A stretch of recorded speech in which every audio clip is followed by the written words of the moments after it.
Hello and welcome to Rise and Unwind. My name is Dan. You know, each and every week I try to talk to people from across the country about things you can do right here in your neighborhood. And on this week's show, we got this. And then you combine that with the heat, with the humidity, and our bodies under constant stress. My life has changed in so many ways, and much gratitude to those leaders who have gotten me to this place. All of that and more right here on Rise and Unwind.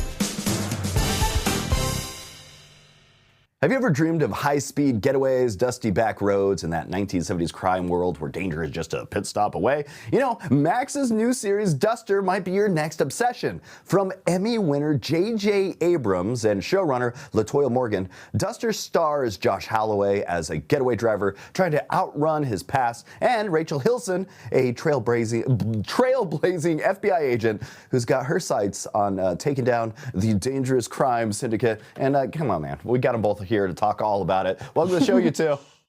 Thank you so much. Thank you. All right, Josh, you play a getaway driver in the 1970s Southwest. What kind of drew you to this role, and what makes Duster different than some of the other crime dramas out there? Wow, everything drew me to this role. First of all, it was JJ and LaToya Morgan, and I was like, that's incredible on its own. It's such a rich era to explore. The 70s, just with fashion and music and cars and everything. It was just a dream come true to get a phone call like this. I'm like, absolutely, I'm in 100%. And Rachel, your character is an FBI agent in the 70s. What kind of preparation or mindset did it take to try to bring Nina to life? Yeah, it did take some prep. I had the opportunity to speak to several former agents, a couple of which were Black women who joined in the early 80s. So getting their insights was invaluable.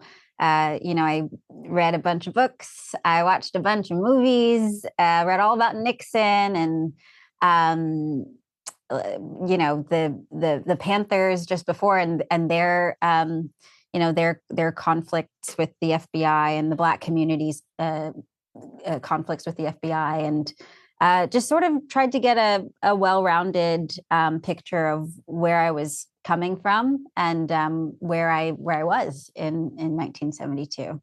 Yeah. And there's a heck of a lot of grit and style in the show. What kind of world are viewers stepping into when they pretty much hit play on this? Wow. It's kind of like a modern Western. It feels like it's like this. The desert is a character in itself. The car moves you between scenes, so it's got this high-octane driven pace, and then it's so character driven. You never know what character you're going to run into, so it's just like that. It's like a Pulp Fiction, lock, stock, two smoking barrels type adventure. Yeah.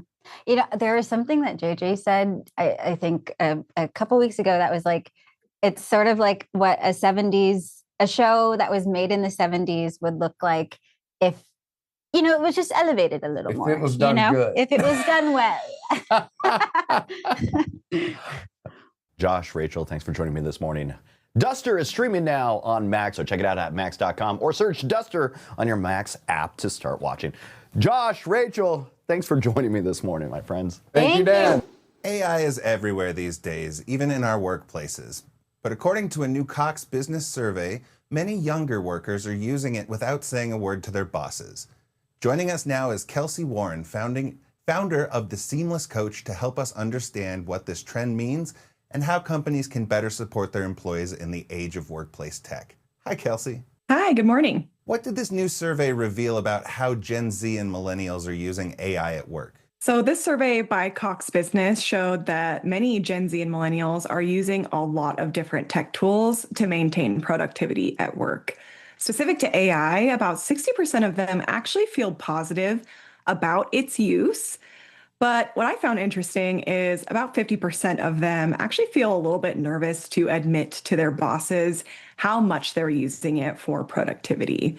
Because we have so many different tech tools that we're, expected to learn and use in the workplace, about 2/3 of them feel a little overwhelmed by that. And then about 50% of them feel like they don't really have much influence in the tech decision-making process at work. So the study by Cox Business is really important because it shows kind of a disconnect between Gen Z and millennials and business and IT leaders when it comes to workplace tech.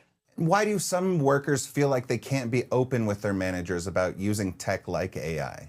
When it comes to communication, what this survey found is that many Gen Z and millennials actually don't know what their company policy is or if they even have one or not. So this can prevent them to be open and honest simply because they just don't know. And I would recommend that leaders, especially in the business and IT space, create clear policy around AI and tech use. And not only that, where they kind of reach out to the Gen Z and millennials and ask their opinion in the decision-making process.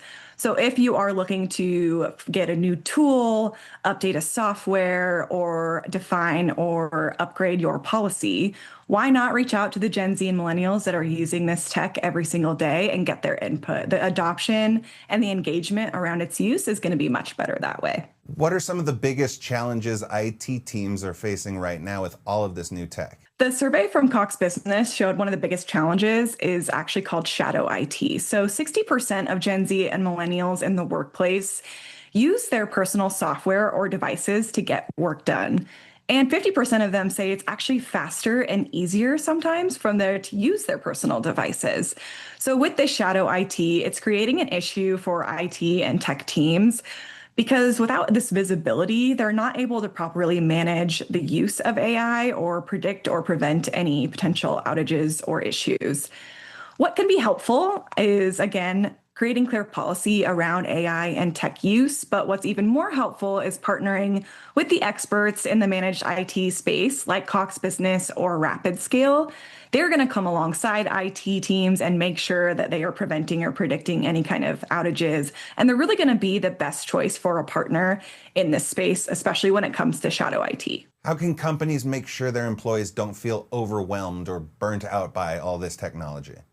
When it comes to future-proofing businesses, especially with all of the tech that we're expected to use, it's important to make sure that you have the right people and the right roles that are managing IT, and that you're also looking to the next generation of leaders.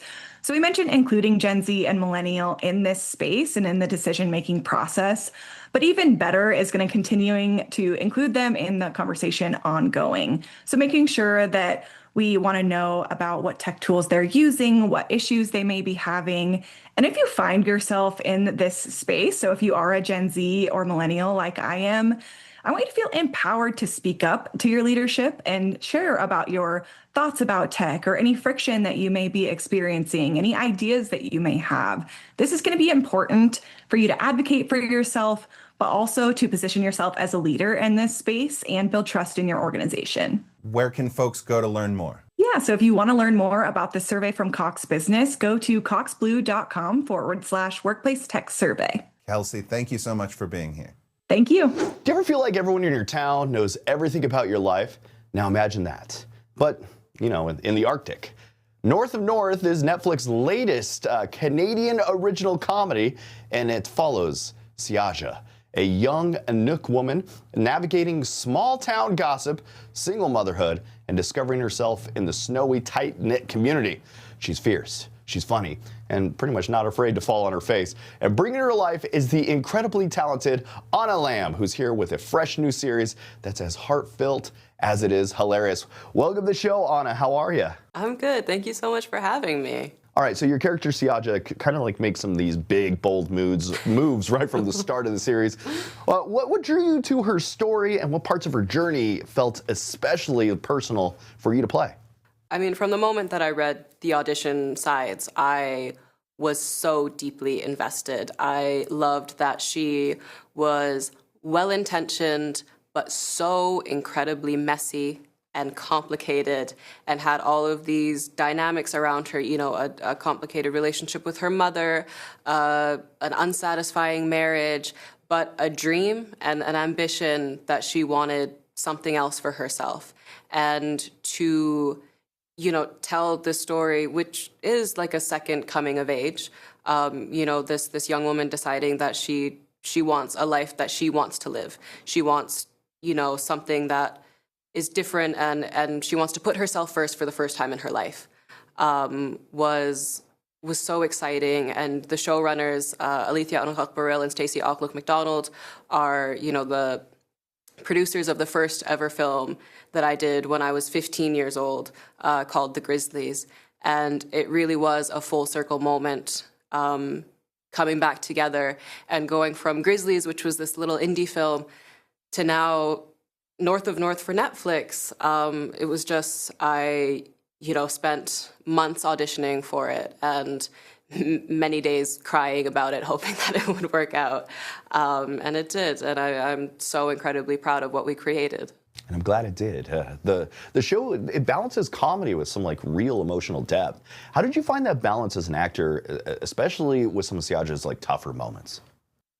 Yeah, I think finding it as an actor might have been difficult if I wasn't from Iqaluit, if I wasn't Inuk, because that is so representative of how we do navigate hard times in our lives and how we deal with things.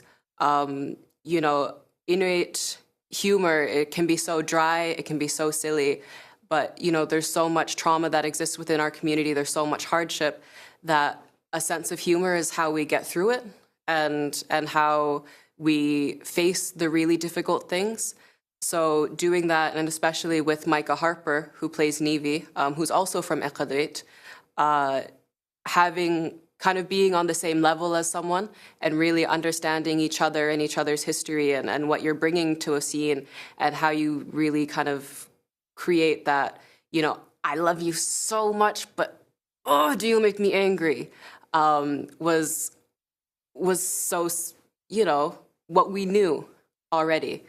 So it was, I think as an actor, a real privilege to be able to get to do that swing of emotion, the really silly, high comedy, kind of clowny stuff, all the way to, the heartbreaking, kind of punches you in the stomach stuff. And North of North, it's comedy, but it's also a huge moment for Inuit storytelling. What does it mean for you to be a part of a project led by Inuit creators, filmed in the Arctic, and starring an indigenous cast? It's so exciting. As we were getting ready to film the show and as we were filming the show, a lot of people would say does it feel like a lot of pressure? Do you feel a lot of pressure doing this and telling this story? And shockingly, no, because the showrunners are Inuit women from the North. Micah Harper is an Inuk woman from the North. Zorga Khaunak is an Inuk woman from the North. And so it was the shared responsibility of representing the community in the best way possible. And we got so much love back from Iqaluit, from people from Iqaluit, and from the territory as a whole, from the designers that contributed work to our show, to, other filmmakers that wanted to support us, to the community just showing up and supporting us in whatever way that they could. So it always reframed things in the big picture of, we're not just creating a show, we're not just, doing these roles and doing this for our own careers. It's always about the community. It's always about the bigger picture. And it's always about, telling the story and what that could mean for people when they watch it. So it's just been a real privilege. It's been really exciting. And it's been a beautiful thing to share this with, people that just love this show and love the North. And now, an international audience gets to watch it, which is pretty cool and exciting. Anna Lambe, thanks for joining me this morning. Check out North of North. It's available now on Netflix. Thanks again. Thank you so much. What if you knew exactly when your life would end? Adam Silvera's hit series, They Both Die at the End, flipped the idea into a worldwide phenomenon. And now he's back with a powerful third installment, The Survivor Wants to Die at the End. The book is already making waves and marks 10 books in 10 years for Adam, who's kind of grown up alongside with the readers. We're thrilled to welcome the TikTok sensation and the #1 New York Times best-selling author, Adam Silvera. How are you, my friend? I'm doing so well, Dan. Thank you so much for having me. All right, so let's start with the title. The Survivor Wants to Die at the End. It's kind of a bold title. What does that mean for the character of Paz and for the readers? Well, I mean, I think every title in this series, especially They Both Die at the End, is like a bold title for this series. So I feel like I have to like keep the trend going at this point. But, you know, it was really important for me to signal what kind of story this is. You know, I think in the same way with They Both Die at the End, where I wanted to prepare readers for that ending, whether or not they believed it. I think 3 books into the series now, they trust that what I say in the title is what I mean. You know, and I like it's a book about battling mental health and mental illness, and it, you know, Paz is a character who, you know, is struggling with a will to live, and, you know, the other boy, Alano, you know, is determined to save him. And so I just wanted to write the story that about like, yeah, he may want to die and be having this ongoing battle with his mental illness, but, you know, life is worth living. And the Deathcast universe has kind of grown into something really personal for a lot of fans. What keeps drawing you back to it as a writer? I mean, I heard this quote one time that all great stories about love or death, and this series is definitely about love and death, and you know, and I think all my work will continue to be. It's something that I'm constantly grappling with, like questions about death and mortality, and you know, these books have been a really beautiful way for me to explore these questions that I keep asking myself over the years. And this book also explores some like heavy stuff. It's grief, loneliness, and I guess even a group called the Death Guard. How do you balance all that with the message about learning to live? Well, I mean, I think we're no strangers to opposition in this world and to really like terrifying times, and yet it's in our best interest to find the beauty in life, right? And to find the people that make us feel safe and make us feel secure and make us feel loved, and knowing that even in the darkest of times, those people are out there, and it's really important for us to be reaching out to them. And even if we are in a place of strength ourselves, to be making sure that we're checking in on the people who might not be as strong as we are right now and might be a little bit more vulnerable. And you've published about 10 books in 10 years. That's pretty crazy. Looking back, how has your writing and your audience pretty much evolved over that time? I mean, it's wild. I mean, I've met some readers from the first book back in 2015, start as like freshmen starting high school, and I've now seen them exit college and get their first jobs. And some of them I've written college recommendation letters for over the years because I've known them for so long as young people who were just attending my events and always had such inquisitive questions, and were just so impressive. So it's been really wild to, you know, I started publishing when I was 25 and about to be 35 next month, and my life has changed in so many ways, and much gratitude to those readers who have gotten me to this place. And my writing has only gotten stronger because I have one rule with every book. It is for that book to be better than the last book, right? Like, I can't control the quality of a book 10 years ago, right? I did the best that I could at that time, but you know, now I can be better than that last book with more time. And you've also built a really passionate community online, especially on TikTok. How has that changed the way you've connected with readers or even write your own stories? You know, I think sometimes there's this idea that maybe there's going to be like more pressure from having like a bigger fan base that I now am going to be like scared to write. I'm like, I mean, whether I'm writing for like 1 reader or like 1 million readers, right? Like my process, like the only person's like review that I can control is my own. So as long as I know that like I'm happy with the book I put out there, I will never doubt the quality of it. I'm like, okay, this book just simply didn't connect with people at this point in time. But you know, I've been fortunate enough that, you know, the energy that I put into this book is being well received by the readers who are picking it up. The Survivor Wants to Die at the End is available now wherever books are sold. To learn more about Adam and his work, go to adamsilvera.com. Hey, thanks for joining me this morning, my friend. Thank you so much, Dan. Really appreciate it. So you probably remember the Thundermans. It's that family of super siblings trying to live that normal life. But they're back with a brand new spin-off called The Thundermans Undercover, where Phoebe, Max, and Chloe tackle fresh missions and new challenges. So joining me now are the stars themselves. We have Kira Kosarin, Jack Griffo, and Maya Lee Clark. Welcome, everyone. All right, let's start with the basics. What's Thundermans Undercover all about? The Thundermans Undercover follows Max and Phoebe as the Hero League sends them on an extended undercover mission in a beach town called Secret Shores. They bring Chloe along for the ride, both for training and to help them with the mission to take down the mastermind, and also just so that Chloe can experience what it's like to live a normal life undercover rather than being a famous superhero. And it feels a lot like the original Thundermans series, but with some new, exciting, fresh stuff. So what was it like coming back for the spin-off series? I think we were all really excited about it after doing the movie after so many years and seeing that chemistry really was still there. And it was just fun. It was just so much fun. I mean, me and Kira had the best time growing up on this show, and so to come back and get to like play the characters again in like a whole new way with new stories, 26 new episodes. I mean, we're just so incredibly lucky. And with this sort of new spin on it, we sort of come in these more mature parental roles for Chloe. We're kind of taking care of her on this new superhero undercover mission, like Kira said. But really, we want to give Chloe a more normal life, kind of like what our parents did for Phoebe and Max for us when we were kids, when we moved away from Metroburg to Hiddenville, kind of following suit and doing that again for Chloe, because we see a certain pattern that's similar to to Phoebe and Max's upbringing as well. So how do your characters grow and change in these new episodes?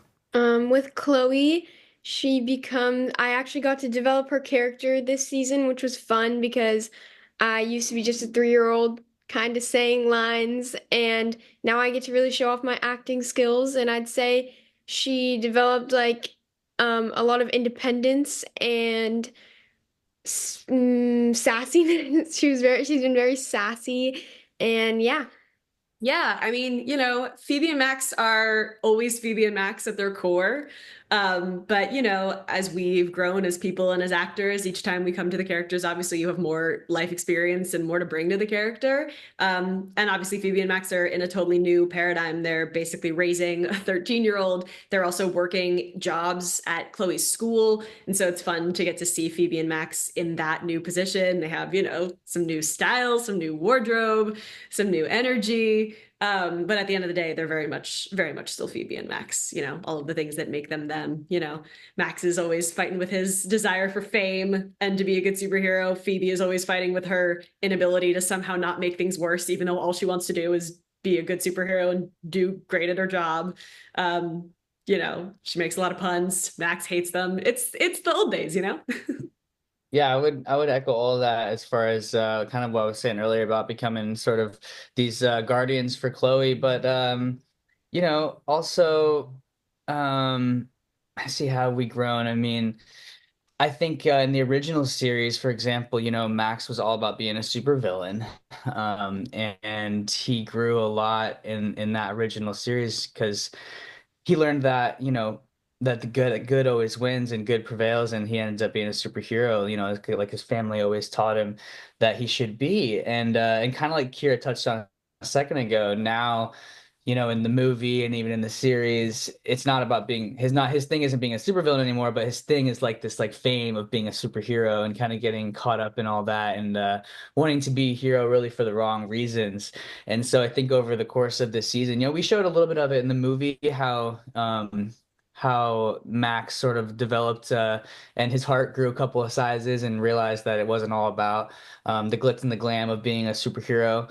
And we kind of expand on that in the series, obviously. We only had a short time amount to do it in the movie, and we really expand on that, like I said, in the series. And he gets to be, like Kira said, our undercover job at Chloe's school, and find out what's important again. I think Max is someone that is impressionable and kind of gets caught up in perception and as we all can. And so I think the overlying thing for my character is just what's important, cut the fat, what do we really care about, and at the end of the day, it's really each other and our family. What do you think fans could look forward to the most? Hopefully I think lots of fun and laughs. Yeah, a lot of guest stars from the original series, a lot of action. Jack throws a couple backflips.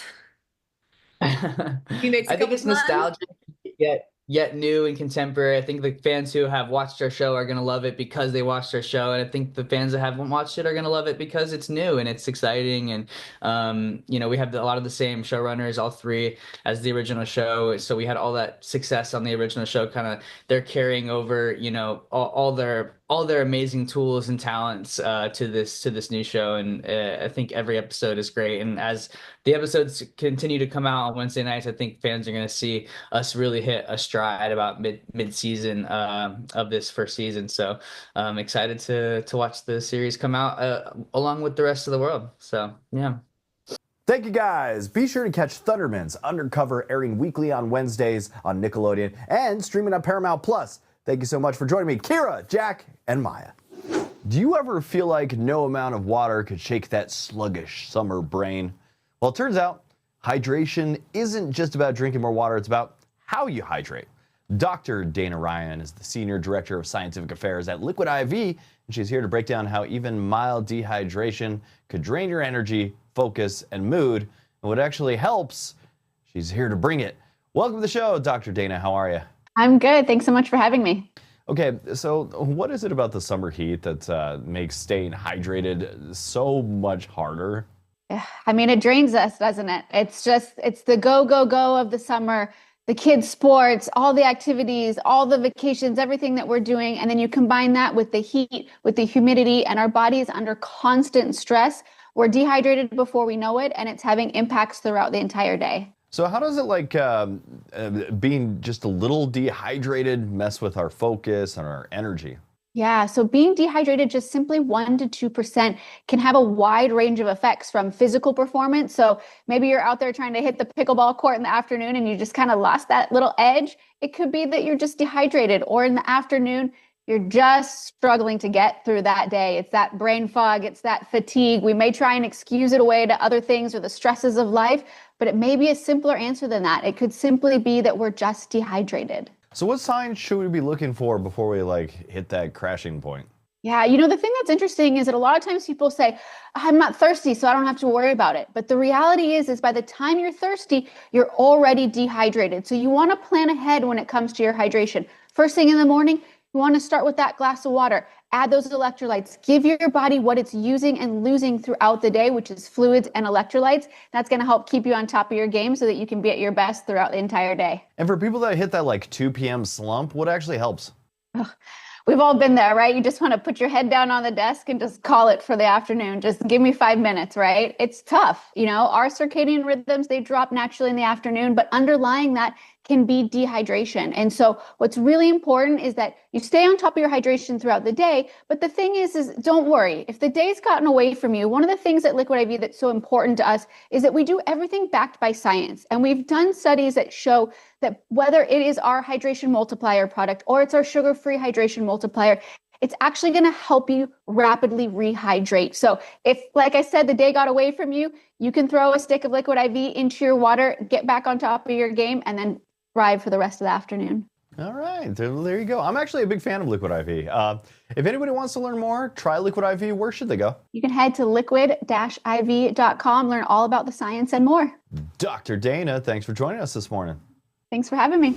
And that is it for Rise Unwind. I want to thank you for tuning in, checking out the show. If you actually want to be on the show, go to our website, riseunwindtv.com. Send us an email, fill out the form, and maybe you could be on a future episode. If you like the show and want to follow us on YouTube, that's at Rise Unwind TV. Make sure you like, you comment, you subscribe. All the same things that YouTubers say over and over again. That helps us. So please help us out just a little bit. And until next week, that was Rise and Unwind.